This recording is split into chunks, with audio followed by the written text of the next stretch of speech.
Hi all, അസ്സലാമു അലൈക്കും. Welcome back to my channel. എല്ലാവർക്കും സുഖമാണല്ലോ ഫ്രണ്ട്സ്. അപ്പോൾ ഇന്ന് ഞാനിവിടെ വന്നിരിക്കുന്നത് കല്ലുമ്മക്കായ റെസിപ്പിയുമായിട്ടാണ് കേട്ടോ. കല്ലുമ്മക്കായ ഫ്രൈ ചെയ്തതാണ്. അപ്പോൾ വീഡിയോയിലേക്ക് പോകുന്നതിന് മുമ്പായി ആരെങ്കിലും പുതിയതായി ചാനൽ കാണുന്നുണ്ടെങ്കിൽ ലൈക്കും സബ്സ്ക്രൈബും ചെയ്ത് സപ്പോർട്ട് ചെയ്യുക. കൂടെ തൊട്ടടുത്തുള്ള ബെല്ലൈക്കണും കൂടി ഒന്ന് പ്രസ് ചെയ്തേക്കണേ. അപ്പോൾ കല്ലുമ്മക്കായ ഞാനിതാ നല്ലപോലെ കഴുകി വൃത്തിയാക്കി പുഴുങ്ങി വെച്ചിട്ടുള്ളതാണ് കേട്ടോ ഇത്. ഇനി നമുക്ക് ഇതിൻ്റെ തോട് ഒഴിവാക്കിയിട്ട് എടുക്കാം. തോടാക്കിയിട്ടുള്ള കല്ലുമ്മക്കായാണിത്. ഇതൊന്ന് നമുക്ക് പൊരിച്ചെടുക്കാനുള്ളതാണ്. അപ്പോൾ അതിന് വേണ്ടിയിട്ടുള്ള മസാലകളൊക്കെ ഇട്ട് കൊടുക്കാം. അപ്പോൾ ഞാൻ ഇതിലേക്ക് ഇതാ 1 ടീസ്പൂൺ മുളക് പൊടി ചേർത്ത് കൊടുക്കുന്നുണ്ട്. പിന്നെ വേണ്ടത് മഞ്ഞൾപ്പൊടിയാണ്. 1/2 ടീസ്പൂൺ മഞ്ഞൾപ്പൊടി കൂടെ ചേർത്ത് കൊടുക്കുന്നുണ്ട്. 1/2 ടീസ്പൂൺ പെരിഞ്ജീരകം പൊടിച്ചതും കൂടെ ചേർത്ത് കൊടുക്കുന്നുണ്ട്. പിന്നെ 1/4 ടീസ്പൂൺ കുരുമുളകിൻ്റെ പൊടി കൂടെ ചേർത്ത് കൊടുക്കുന്നുണ്ട്. ഇനി ഇതിലേക്ക് ആവശ്യമായിട്ടുള്ള ഉപ്പ് കൂടെ ചേർത്ത് കൊടുത്ത് നല്ലപോലെ ഒന്ന് കുഴച്ചെടുക്കാം. അപ്പോൾ കടുക്കയിലെ മസാലക്കഥ നല്ല പോലെ ഞാൻ തേച്ച് പിടിപ്പിച്ചിട്ടുണ്ട്. ഇനി ഒരു 5 മിനിറ്റ് ഇതിങ്ങനെ റെസ്റ്റ് ചെയ്യാൻ വെക്കാം കേട്ടോ. ആ സമയം കൊണ്ട് നമുക്ക് ഇതിലേക്ക് ബാക്കിയുള്ളതൊക്കെ റെഡിയാക്കാം. ഫ്രൈ ചെയ്യാനായിട്ട് ഞാനിതവിടെ 1.5 കഷ്ണം ഉള്ളിയാണ് എടുത്തിരിക്കുന്നത്. പിന്നെ 2 പച്ചമുളക്, ഇഞ്ചി, വെളുത്തുള്ളി എന്നിങ്ങനെ നീളത്തിൽ അരിഞ്ഞു വെച്ചതാണ് കേട്ടോ.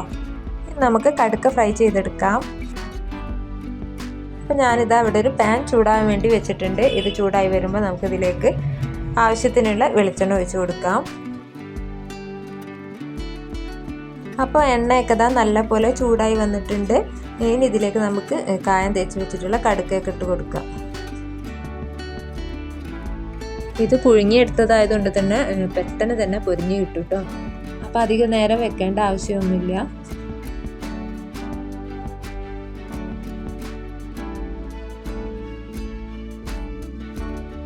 അപ്പോൾ കടുക്കൊക്കെ തന്നെ ഞാൻ മുഴുവനായിട്ട് ഇതിലിട്ട് കൊടുത്തിട്ടുണ്ട്. നല്ലപോലെ ഒന്ന് പരത്തി വെക്കാം. ഒരുപോലെ തന്നെ മുരിഞ്ഞ് വരും.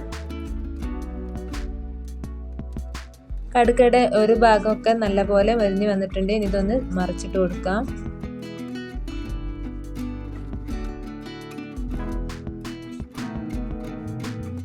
ഇപ്പം കടുക്കയുടെ 2 ഭാഗവും ഒരുപോലെ മൊരിഞ്ഞ് വന്നിട്ടുണ്ട്. ഇനി നമുക്കിത് ഒരു പാത്രത്തിലേക്ക് മാറ്റാം.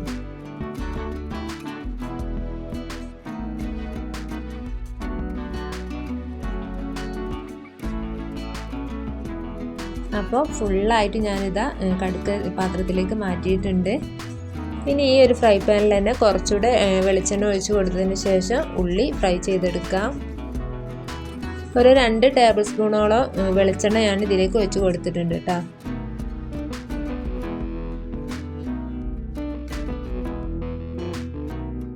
അപ്പോൾ എണ്ണ ഇതാ നല്ലപോലെ ചൂടായി വന്നിട്ടുണ്ട്. ഇനി ഇതിലേക്ക് അരിഞ്ഞു വെച്ചിട്ടുള്ള വലിയ ഉള്ളി ഇട്ട് കൊടുക്കാം.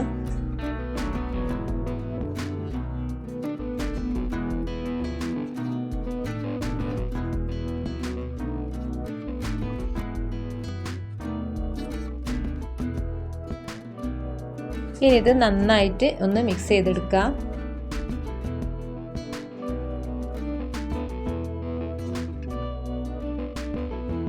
ഇനി ഞാനിതിലേക്ക് ഉപ്പാണ് ഇട്ട് കൊടുക്കുന്നത്. ആദ്യം തന്നെ ഉള്ളിയിലേക്ക് ഉപ്പ് ചേർത്ത് കൊടുക്കുമ്പോൾ പെട്ടെന്ന് തന്നെ വാടി കിട്ടും കേട്ടോ. ഇനി ഇതൊന്ന് നല്ലപോലെ ഒന്ന് വഴറ്റിയെടുക്കാം.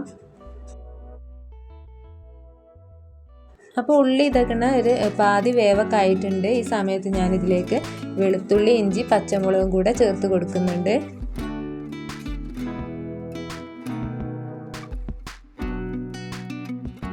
ഇനി ഒരു സ്പൂൺ വെച്ചിട്ട് നല്ലപോലെ ഒന്ന് മിക്സ് ചെയ്തെടുക്കാം. അപ്പോൾ ഉള്ളിയൊക്കെ ഇതാ നല്ലപോലെ വാടി വന്നിട്ടുണ്ട്. ഈ സമയത്ത് ഞാനിതിലേക്ക് കുറച്ച് കുരുമുളക് പൊടി ചേർത്ത് കൊടുക്കുന്നുണ്ട്.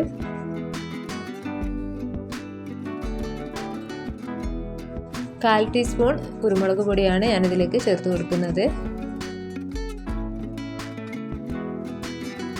ഒരു 1/4 ടീസ്പൂൺ പെരിഞ്ജീരക പൊടി കൂടെ ഞാനിതിലേക്ക് ചേർത്ത് കൊടുക്കുന്നുണ്ട്. എന്നിട്ടൊന്ന് ചെറുതായിട്ടൊന്ന് മിക്സ് ചെയ്തെടുക്കാം. ഇത് ഇത്രയും മതി കേട്ടോ. ഇനി ഇതിലേക്ക് വേണ്ടത് കുറച്ച് ഗരം മസാലയാണ്. അപ്പോൾ ഒരു 1/4 ടീസ്പൂൺ ഗരം മസാല കൂടി ഇതിലേക്ക് ഇട്ട് കൊടുക്കുന്നുണ്ട്. ഇനി ഈ മസാലയും ഉള്ളിയുമായിട്ട് നല്ലപോലെ ഒന്ന് വഴറ്റിയെടുക്കാം.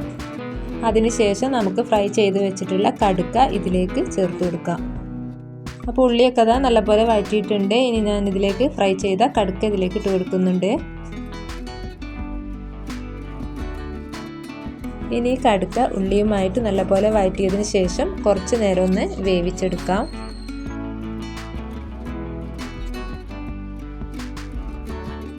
അപ്പോൾ കടുക്ക ഉള്ളിയുമായിട്ട് നല്ലപോലെ ഫ്രൈ ചെയ്തെടുത്തിട്ടുണ്ട്. ഇനി ഞാനിതിലേക്ക് കുറച്ച് സോയാ സോസാണ് ചേർത്ത് കൊടുക്കുന്നത്.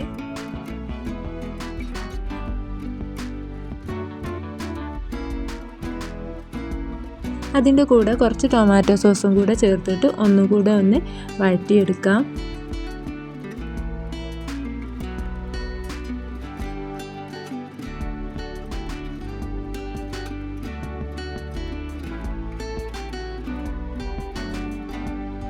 ഇനി ഞാനിതിൽ ഒരു കാര്യം കൂടെ ചേർത്ത് കൊടുക്കുന്നുണ്ട്. കുറച്ച് പഞ്ചസാരയാണ് കേട്ടോ. ഞാൻ ഏത് ഫ്രൈ ഉണ്ടാക്കുന്ന സമയത്തായാലും ഒരു നുള്ള് പഞ്ചസാര അതിൽ ചേർക്കാറുണ്ട്.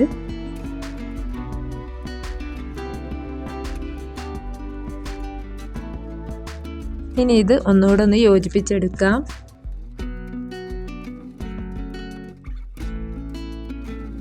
കുറച്ച് കറിവേപ്പില മല്ലിയിലയും കൂടെ ചേർത്ത് കഴിഞ്ഞാൽ നമ്മുടെ കല്ലുമ്മക്കായ റോസ്റ്റ് അല്ലെങ്കിൽ കടുക്ക റോസ്റ്റ് ഇവിടെ റെഡി ആയിട്ടുണ്ട്. എൻ്റെ കയ്യിൽ മല്ലിയിലല്ല കേട്ടോ, അപ്പോൾ അതുകൊണ്ടാണ് ഞാൻ കറിവേപ്പില മാത്രം ഉപയോഗിച്ചത്.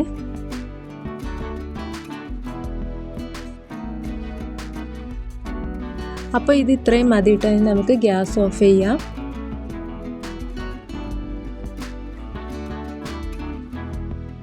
അപ്പോൾ വളരെ എളുപ്പത്തിലും വളരെ ടേസ്റ്റി ആയിട്ടാണ് ഞാൻ കടുക്ക റോസ്റ്റ് അല്ലെങ്കിൽ കല്ലുമ്മക്കായ റോസ്റ്റ് തയ്യാറാക്കിയിട്ടുള്ളത്. അപ്പോൾ തീർച്ചയായിട്ടും എല്ലാവരും ഇതൊന്ന് ട്രൈ ചെയ്ത് നോക്കണം. എല്ലാവർക്കും ഇഷ്ടപ്പെടും. എല്ലാ ഫുഡിൻ്റെ കൂടെയും ചപ്പാത്തി, ചോറ്, എല്ലാ ഫുഡിൻ്റെ കൂടെയും കഴിക്കാൻ പറ്റിയിട്ടുള്ള ഒന്നാണ് കേട്ടോ ഇത്. ഇനി നമുക്കിതൊരു പ്ലേറ്റിലേക്ക് സെർവ് ചെയ്യാം കേട്ടോ.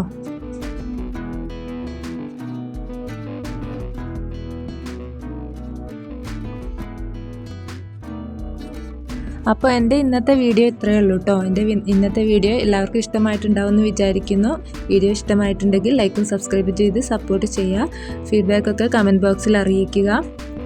പുതിയൊരു വീഡിയോയുമായി വരുന്നത് വരേക്കും എല്ലാവർക്കും ബായ്.